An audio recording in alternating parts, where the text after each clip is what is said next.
A very good evening and welcome to UBC TV. You're watching UBC News Tonight with me, Sharon Kyomugisha. Over 798,000 candidates across the entire country will be writing this year's primary leaving examinations.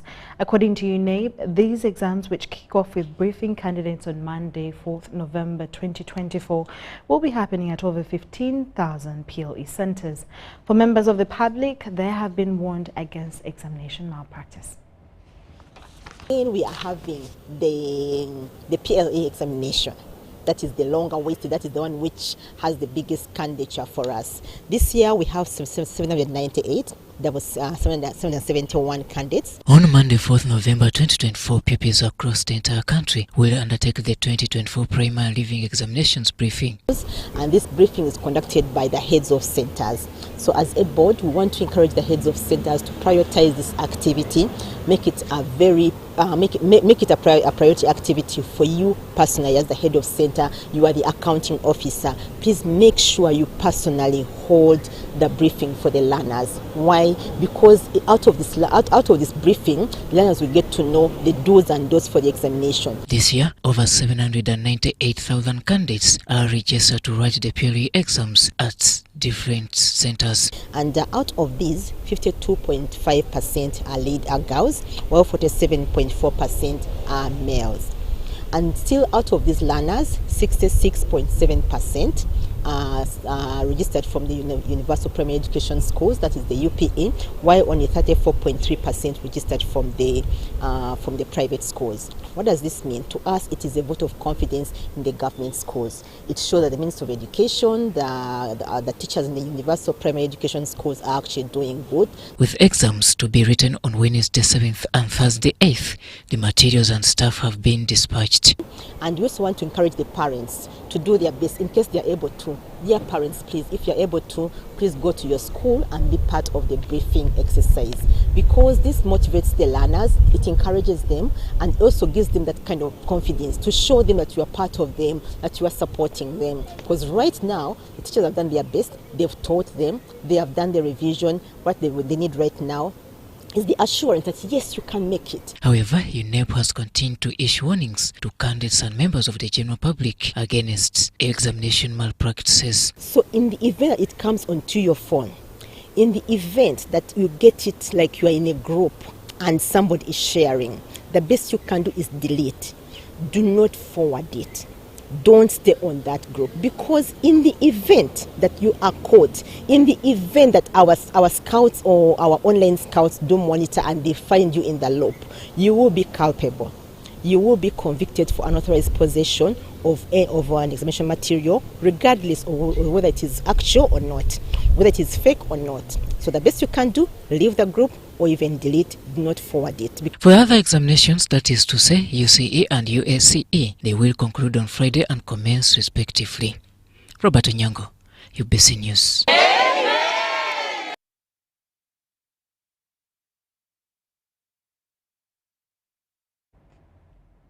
Today, the Lord Mayor of Kampala, Elias Lukwago, says that oil is set to release the 4.9 billion Ugandan shillings for garbage management in Mukono, Entebbe and Menvu garbage sites.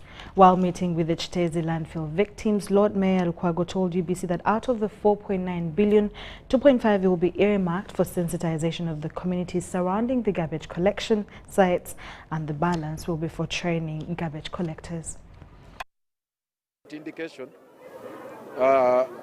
that they are wiring, at least for the start, a sum of 4.9 billion Uganda shillings to our account in the Bank of Uganda. Government will release 4.9 billion shillings for garbage management at the sites of Mukono, Entebbe and Menvu.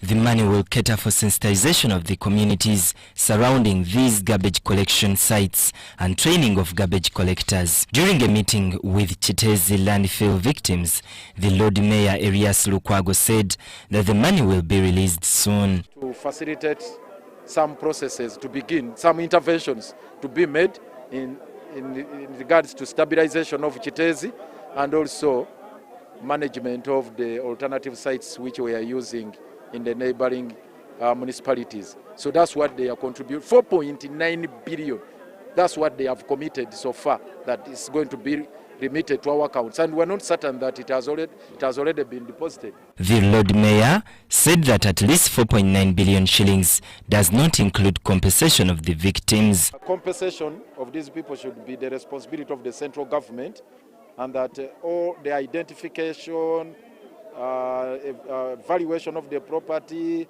and also working out all the necessary worker plan and the compensation plan, and so that it should be now an exclusive responsibility of the central government. No. We as KCCA, we are responsible for this. Actually, we are liable as an institution. Kyadondo East Member of Parliament, Muwadanko Nyingi, urged victims to be united. And the residents requested the Lord Mayor to insist that that money should be diverted and should be geared and channeled to compensating the victims and maintaining the landfill. Whether the landfill is relocated to any other place, the waste and garbage already in Chitezi won't shift. So we only want that waste is managed, and once it is managed, it won't be of danger. Some of the victims called more government intervention into their matters.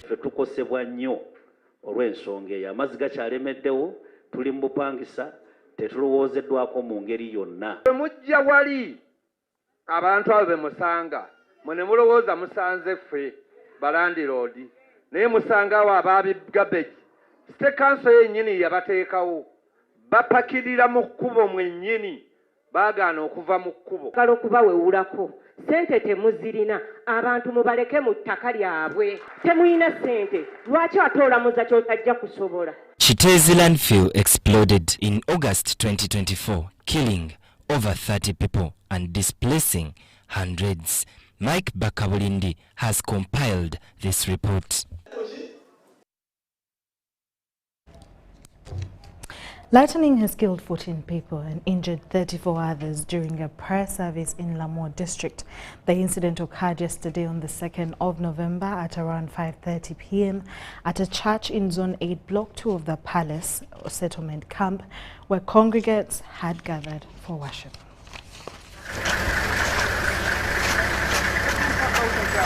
Of the 48 children that are affected by lightning, the 14 are dead. Out of that 14, the 6 confirm to be females, and then the 8 are males. We are now processing together with the partners OPM and the landlord to make sure that we bury them in Zone 8, Block 4. We got mass casualties, and we were able to do a quick assessment and triage at that point, and we started transporting these casualties to our facility, which is Paluda Health Center 3. And from the figures we identified, we had 14 mortalities. These are people who died on spot, and the age group of 9 to 21. The youngest being 9 years old girl, then the eldest being a 21-year-old male.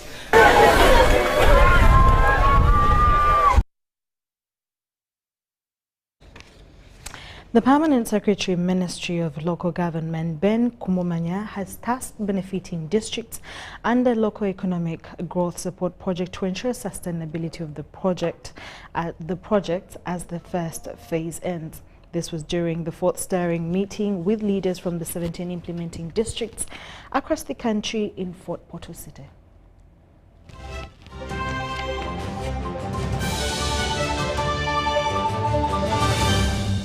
There is only one rule you must follow in order to be a winner. Number 1, defeat the undefeatable. You, step forward. I want you to box the air until it falls down. I'm not seeing it falling in. You see it falling in. Box, winning is hard, but with MTN Momo, it's easy. Simply pay or shop with Momo for a chance to win mobile money every day. Use the Momo app or dial *165*3#.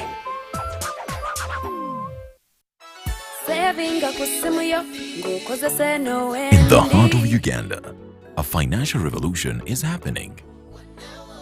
We were once left out, saving the old-fashioned way.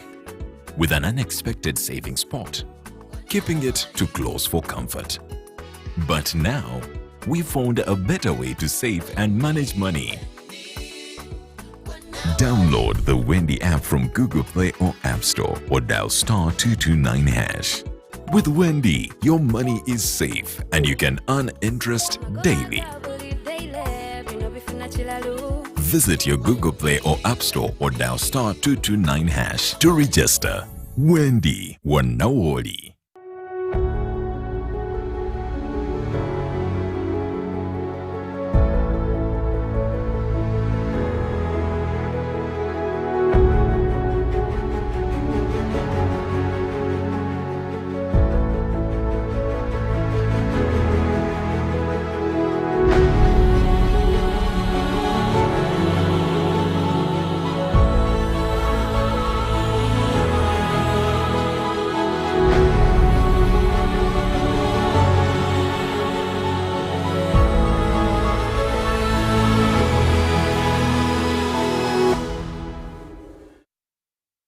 The Ministry of Health informs the general public that there are some cases of Mpox detected in Uganda. The ministry, working with partners and affected district local governments, are doing their best to contain the situation. The signs and symptoms of Mpox are body rash, fever, general body weakness, headache, sore throat, nasal congestion or cough, and swollen lymph nodes. You can prevent yourself from getting infected with Mpox by avoiding close contact with people who have been confirmed to have Mpox or who have signs and symptoms of Mpox. Avoiding touching or sharing personal items like beddings, eating utensils, phones, or other belongings of a person who has the signs and symptoms of Mpox. Avoiding contact, including eating, with all wild animals, alive or dead, especially those known to carry the virus, such as rodents and monkeys, and those that appear sick or have been found dead. Getting vaccinated if you're among those who have been identified to be at high risk of Mpox infection. Mpox is treatable and usually goes away after 2 to 4 weeks. However, it can be severe, causing even death, especially among children, pregnant women, and those with other health conditions. For more information and support, contact your nearest health worker. Call the Ministry of Health's toll-free line on 0800 100 066 or send a free SMS to YouReport on 8500.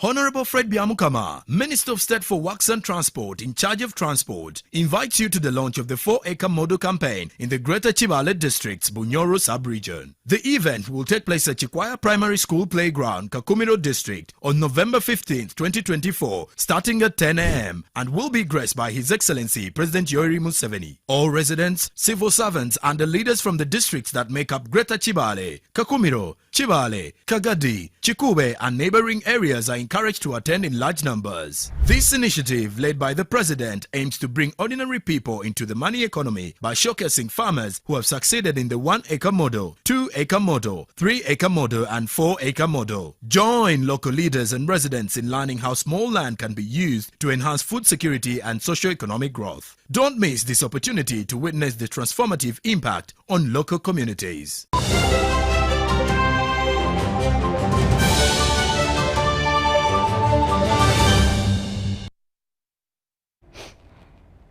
We'll come back from that short commercial break. Every 4 years, all political eyes are always on the United States as the country chooses its head of state. Each election often comes with its uniqueness, and the 2024 version due on Tuesday is not an exception. As to who will win this year's election is an answer we sought from Uganda's Dr. Tanga Odoi, a political scientist, historian and analyst.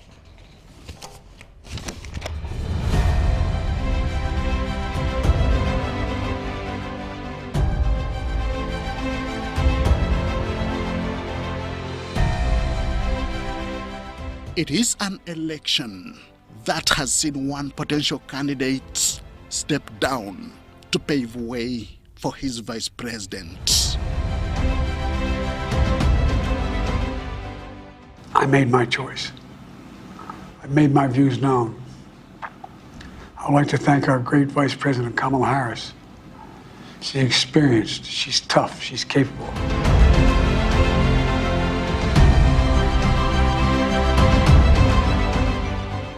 Where a former president and first lady have openly extended support for their preferred candidates. Kamala. Hello. Hi. Hey there. Oh, hi, you're both together. Oh, it's good to hear you both. I can't have this phone call without saying to my girl Kamala, I am.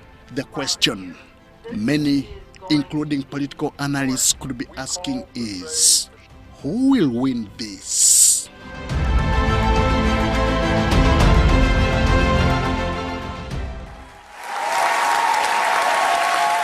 In 2016, thank you, my friends, thank you. What was supposed to be a victory party for Hillary Clinton turned into a moment of concession. The former U.S. Secretary of State had lost presidential elections to her main challenger, Donald Trump. This is not the outcome we wanted or we worked so hard for, and I'm sorry that we did not win this election for the values we share and the vision we hold for our country. This moment of political maturity was welcomed by the victor. Sorry to keep you waiting, complicated business. Who subsequently became U.S. president for 4 years. I've just received a call from Secretary Clinton.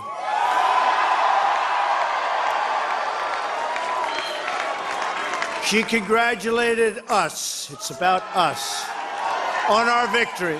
Even when he lost in 2020 to current President Joe Biden, Donald Trump is back in the race to the White House. This time, he faces Kamala Harris, Joe Biden's vice president. Trump had actually zeroed down on Biden on the issue of age, that Biden cannot debate.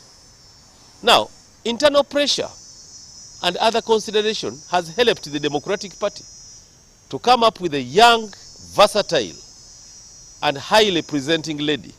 I listened to her present to the team, the core team of her campaign, the Biden-Harris campaign team, and I liked what she said. Handle issues, but handle them head-on. The campaigns have been intensified in what is described as swing states, which are said to be 7 out of 50. They include North Carolina, Florida, Pennsylvania, Ohio, Georgia, Michigan, and Wisconsin. A lady has come up, and I don't think she's a pushover. This is what we want to see. They have been pushing Africa. Let them see for themselves whether they would agree, whether Trump this time will accept defeat if he's defeated. America has never had a female president, which has always been the wish and dream of gender equality activists. As someone who came of age in the heart of the women's movement in the United States in the 1960s and 70s, I'm glad to see this increased representation of women, but extremely frustrated that it has taken so long. And we still haven't cracked the ultimate glass ceiling and put a woman in the White House, although I continue to believe it will happen, and I hope happen very soon. The opinion polls remain too close to call, with no clearly known potential winner. This has caused anxiety in the world. You know, there are things which catch up with you. You try to throw, you throw a ball, a tennis ball on a wall, it will bang the wall and come back to you. Boomerang. That is what we are seeing in America. We are seeing America, which claims to be the father of democracy and the mother of democracy, showing us whether they are going to be democratic. Who between these two will be congratulated and who will concede is a question that will be answered by the American people come Tuesday. Henry Okrut, UBC. Thank you so much, Henry Crute, on the highlights of the U.S. presidential election. Our trained lawyer, Bwenje Stephen, has appealed to Ugandan youth to save time instead of complaining and asking for handouts. This was during the launch of the book Decades of the Liberation Struggles, I beg your pardon, at Hotel Africana in Kampala.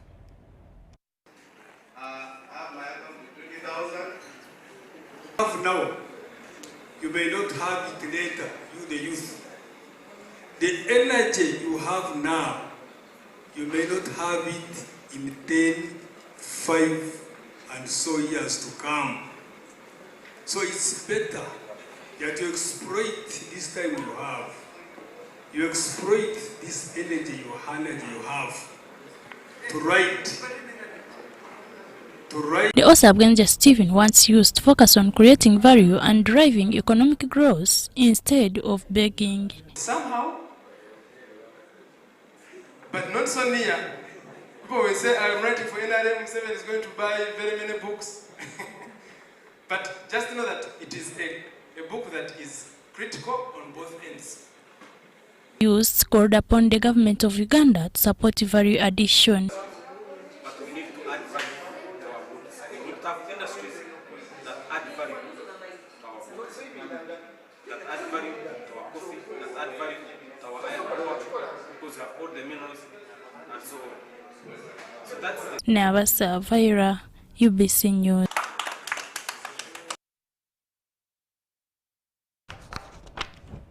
Climate change has shifted from being a distant concern to a pressing reality that affects every aspect of society.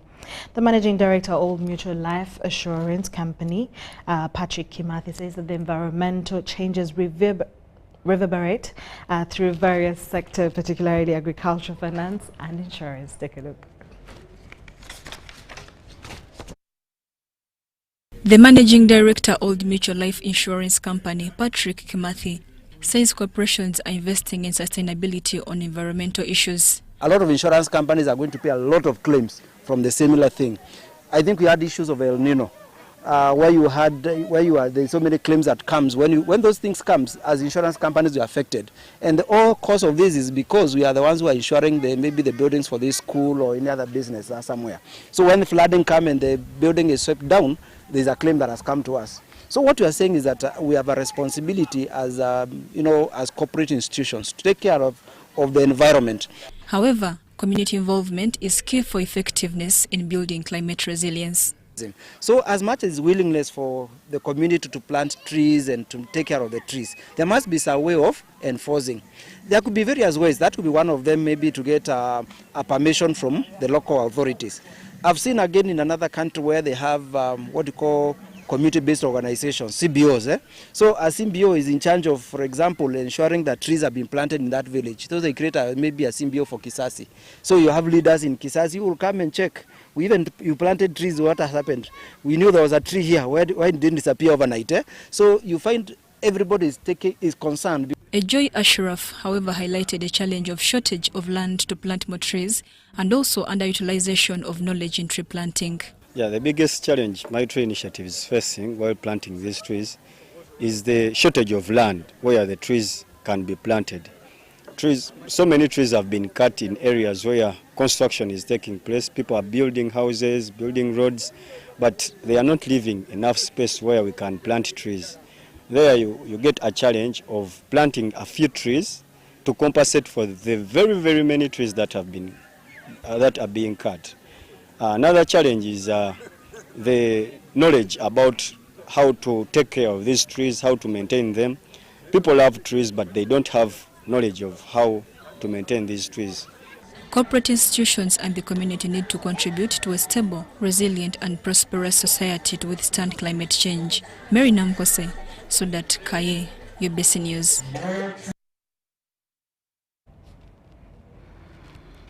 In more stories, the leaders of the Atakar border communities comprising of Kenya's Turkana, Uganda's Karamojong and South Sudan's Toposa and Didinga have signed a joint report resolving to foster peaceful coexistence, deepen cultural linkages and amicably address community-based issues. This was during a sensitization baraza for Karamojong community in Morato district. junction Atekel communities of Uganda, Kenya and South Sudan have lived in conflict which has curtailed peace and development in the area. Last year, border communities of the Karimonjongo of Uganda, Turkana of Kenya, Toposa and Didinga from South Sudan, with support from East African Community, African Union and GIZ, visited the Maasai community of Kenya and Tanzania for experiential learning on how they live peaceful and have managed to develop themselves. Leaders testify positive results since last year's experience.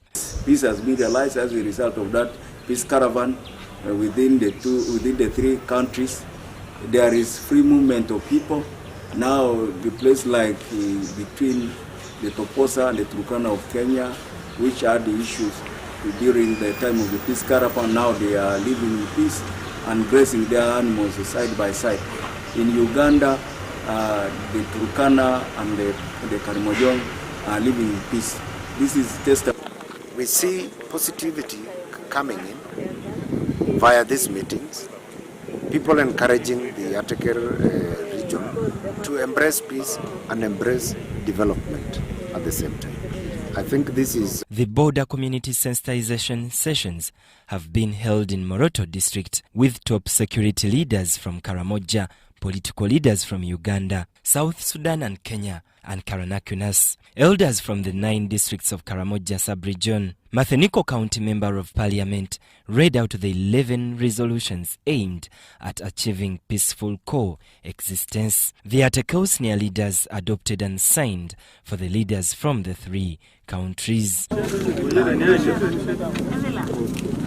Leaders from the neighboring communities with Pokot and Sebe were excluded. Leaders from Atekel community called for support from East African Community and African Union so as to implement the resolutions. We are requesting the governments to give maximum support that they have done, so we are grateful. Relatedly, leaders commended the Peace Caravan initiative. Making people to continue fighting, sustaining cattle raids is because of poverty, because of poor infrastructures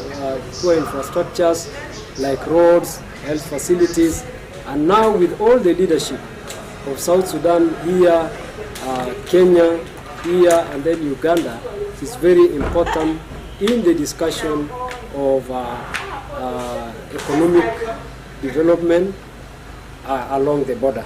Counterparts in Sudan, that they should not allow the Ugandans crossing to South Sudan to buy guns.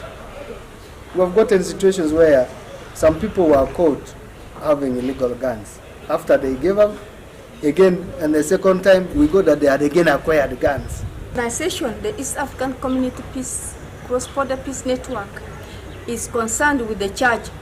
The church has come up because initially or before, the church had been left behind. But as a team, as an organization that we are leading, we have brought on board all the church leaders, the pastors, the bishops, the reverends, all the churches across the country. You know, the word of God has no boundary. We have gone across to all these districts. Judith Natuk is the Karachuna mobilizer in Karamoja. Women in the search for peace have been very, very active, and they have been heard severally by the communities. They appeal so much, being mothers to the raiders, being sisters, being wives. So the participation of women in the search for peace is very, very important, and I would really love that our sister communities of Turkana and Toposa should emulate the same. There are similar meetings in Lokichogio in Kenya, Naras in South Sudan. Benon Mokwaya, Maureen Iga, UBC News. And calls upon. From the OSM7 of Queen Elizabeth National Park to the serene waters of Lake Mburo, Uganda's tourism and hospitality industry has greatly improved thanks to the increased private sector investments in the sector. In today's feature, we explore the growth of tourism in the last 10 years thanks to the financial boost from government's Competitiveness and Enterprise Development Project, CEDEP. The World Bank-funded initiative has seen tourism businesses reshape this vibrant sector in Uganda, creating jobs and boosting the economy.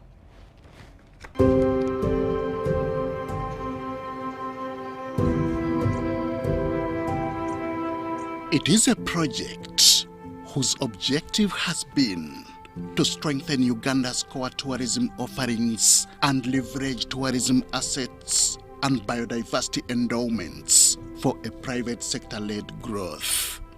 This has registered immense milestones over the years.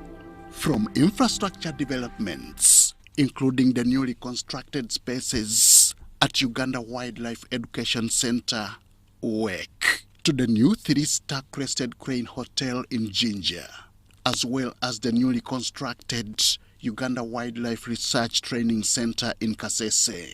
Jovia Mbambu is my name, the tourism officer, Kasese District Local Government.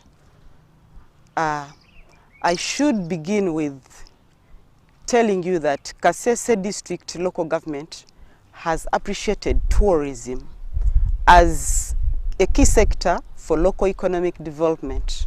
There is a lot that had led to the country being called the preferred destination. We all know that tourism so far in Uganda is private sector driven. So as government does the matter of policies, formulation and their enforcement, we have to work, we are working closely with the private sector because they are the managers of these destinations. We talk about the entire value chain, the accommodation are investments of the private sector, the managers of sites are actually the private sector. Through tourism, now considered the country's topmost earner, Uganda has grown exponentially, becoming a global favorite in tourist destinations. Tourism now contributes 7.6% to the country's gross domestic product and 4.7% of GDP to the global economy. For tourism to grow, you really must have accommodation, good quality accommodation. The numbers at the airport, CAA just released the latest arrivals at the airport, and they say this has been, 2024 has been one of the highest years in terms of arrivals we've had at the airport. But also remember, Uganda now is really pushing for MICE, that is meetings, incentives, conferences and events. We are growing on the continent. I think we are currently number 6. We are trying to push ourselves to be among the top 5 in terms of MICE. We are looking at how the big project Peak Resort Munyonyo is opening up. Hilton Hotel is about to open up. Marriott Hotel is about to open up. All that is investment in accommodation. All that is investment in the economy in the country. And all that is a sign of investor confidence in the Ugandan economy. As a Hotel Owners Association, we have 748 members, but there are about 3,000 hotels in Uganda. That's a big number of hotels, and the majority of them, 86%, are actually owned by indigenous Ugandans. Private sector players like Amos Wekesa have been at the forefront of this transformation. As a person who has invested in Kasese, I believe that Kasese is an asset for Uganda. I believe that the Kasese people are assets of Uganda. Like I've said, about 70% of the people employed in our accommodations, whether in Kasese or Masindi or in Fort Portal, all of them combined, about 70% of the people we employ are actually from Kasese, which is a sign that the Kasese people have the ability to spur the growth of our hospitality industry. New eco lodges, safari buses, and marine boats now enhance the visitor experience in parks like Murchison Falls and Queen Elizabeth. These investments are driving significant economic growth in the hospitality industry. We have also introduced the Rwenzori Marathon. Rwenzori Marathon, which is happening this year, will be the 3rd time. And it has changed the fortunes of the people of Kasese. It has changed the image of the people of Kasese. Institutions like the Uganda Hotel and Tourism Training Institute, Uganda Wildlife Research and Training Institute, and Uganda Tourism Board have also undergone significant rehabilitation. This area you are seeing here is one of the areas that promote education tourism. And all of us are working together to ensure that we promote a site where children who come from other districts to come and visit our beauty, they can have where they can make their revision to discuss what they have seen before they go back to their schools. These revamped institutions are training the next generation of hospitality professionals, contributing to the industry's growth.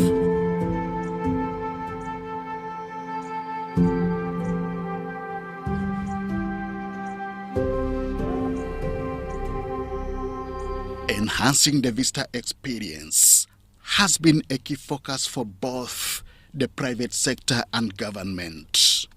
New safari buses and marine boats now offer tourists a safer and more enjoyable way to explore Uganda's iconic parks.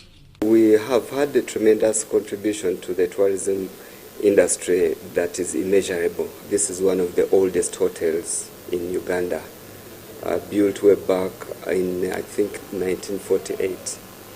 And secondly, it's one of the closest hotels to the airport. So by the nature of our location and our history, it's known historically. It has branded itself as a tourist destination, or for tourists transiting through the country, they all come through us. The impact of these investments is clear. Tourism revenues have increased drastically.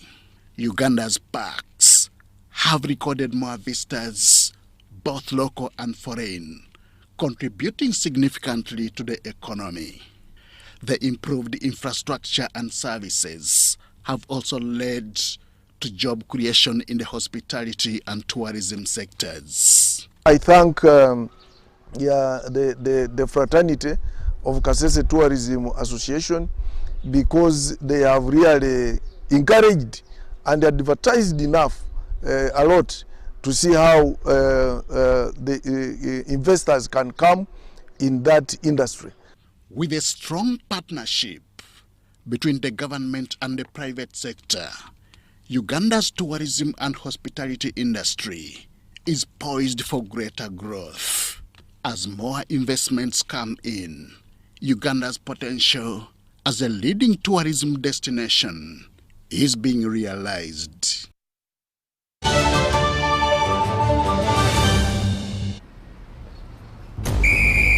To be a winner, you must have the discipline of a tiger. But when fueled with MTN Momo, winning is easy. Simply get your phone and use the Momo app or dial *165*3#, enter merchant code, enter amount, enter your Momo PIN, and pay. Congratulations! Your car is happy, and now you stand a chance to win mobile money with MTN Momo. The East Africa UK Tourism and Culture Expo 2024 is here, happening on 8th and 9th of November 2024 under the theme Enhancing Tourism as Engine for Social and Economic Transformation on the sidelines of WTM London at the Rembrandt Hotel, 11th Thalo, PI South Kensington, London, SW7 2RS, United Kingdom. For tickets, exhibitors will pay £1,000 and participants will pay £300. For more information, call +256 787 096 100 or +254 795 806 969. Visit www.eauktourismexpo.com to register.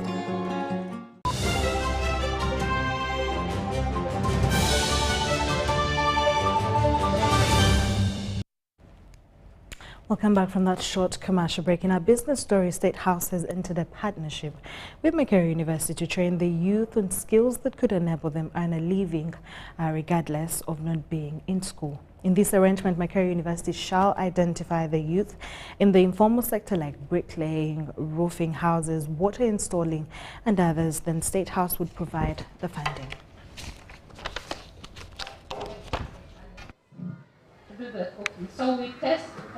The Director, Presidential Projects and Industrial Hubs, State House, Engineer Sharon Kyomugisha, has said that it's time to scale up all practicing persons in line with their jobs.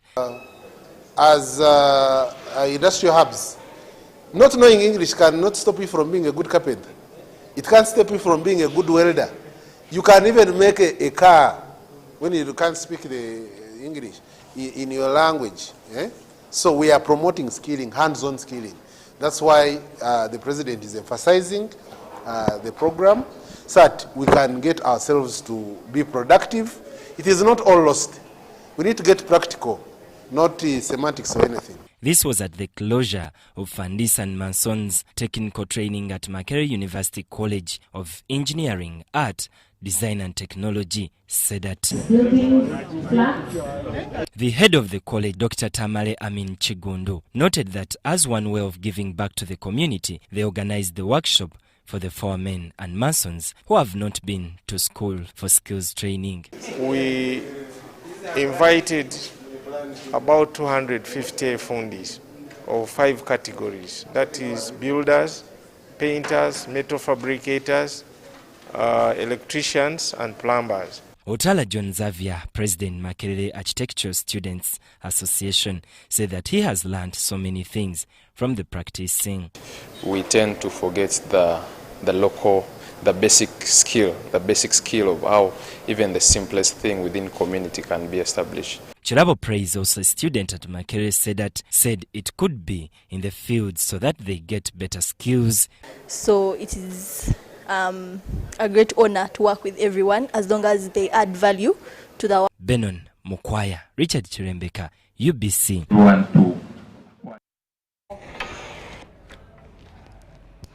Ugandans have been cautioned against eating food sold on the street due to poor and unhygienic ways of preparation. A Makerere University research finding on Global Alliance for Improved Nutrition shows that cooking oil used to prepare fast foods on the streets is recycled, and sometimes vendors mix transformer oil, which is dangerous to humans. This was disclosed during a national multi-stakeholders conference to disseminate findings on usage of cooking oil to prepare fast foods. Safety, there is no compromise, please. There is no compromise. We need to use oil that is up to the standard. So we are talking about at least coming up with a law that helps our consumers. If you are found using this reused oil, which is highly contaminated, you should be punished. The Executive Director for Center for Food and Adequate Living Rights, Kabanda David, noted that the foods consumed by some Ugandans have risks and could cause cancer and other related diseases. How dangerous the reused oils are on the market, and how food vendors, street vendors, but also in hotels, are using very dangerous methods of preparing this food, what you call fried foods or fast foods, chicken, what.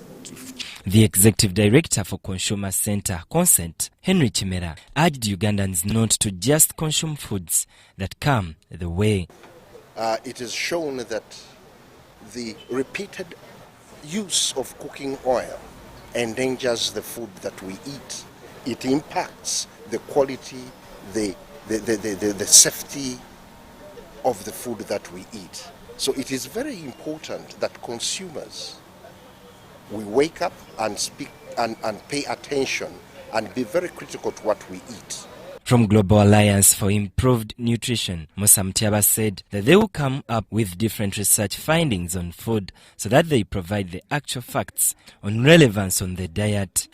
We are really happy that now these findings are coming out for people to know what has been the challenge always, because we have been always having issues to do with non-communicable diseases, and people are wondering where are they coming from. We have too much, a lot of cancer cases being reported each and every day. So what are the sources? You realize that some of these things that we have been taking may be for granted, because some of us might not have been aware that these are some of the principal causes of these issues. The theme of the conference was "Be part of the solution in addressing food safety in Uganda." Benon Mukwaya, Richard Chirembeka, UBC.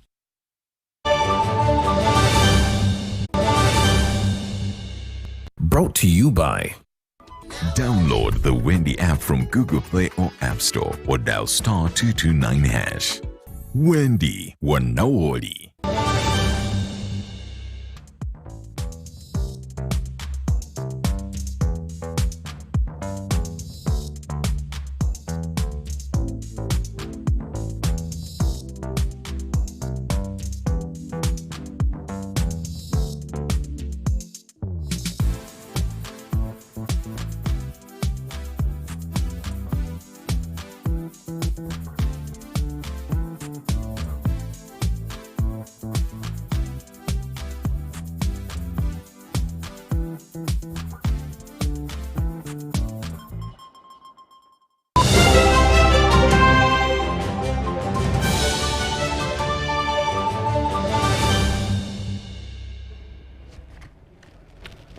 In our sports stories, the national netball team, the She Cranes, has been flagged off to New Zealand for the first 5 test series against the hosts in Australia, Jamaica, England, as well as South Africa.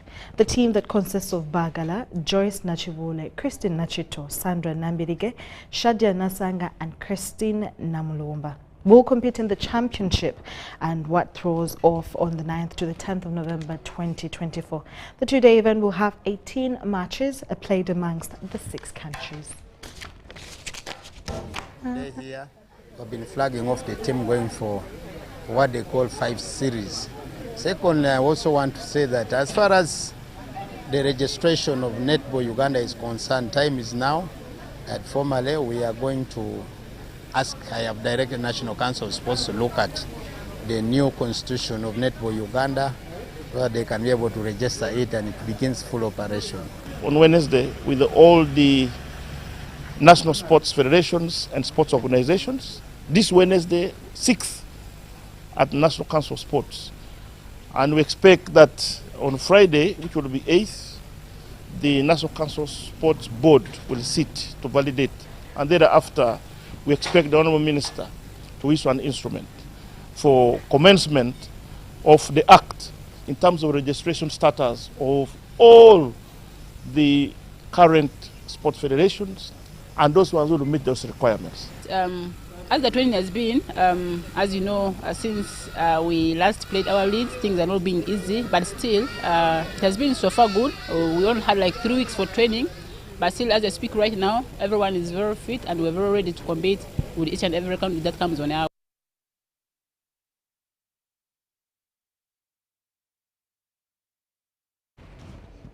And that brings us to the end of UBC News Tonight, today on the 3rd of November 2024. To the P7 candidates and their 6 candidates that will commence their exams this coming week, it's only good luck and blessings to you. You can do anything that you put your mind to. Thank you so much for watching. From the team and I, have a lovely night. My name is Sharon Kyomugisha.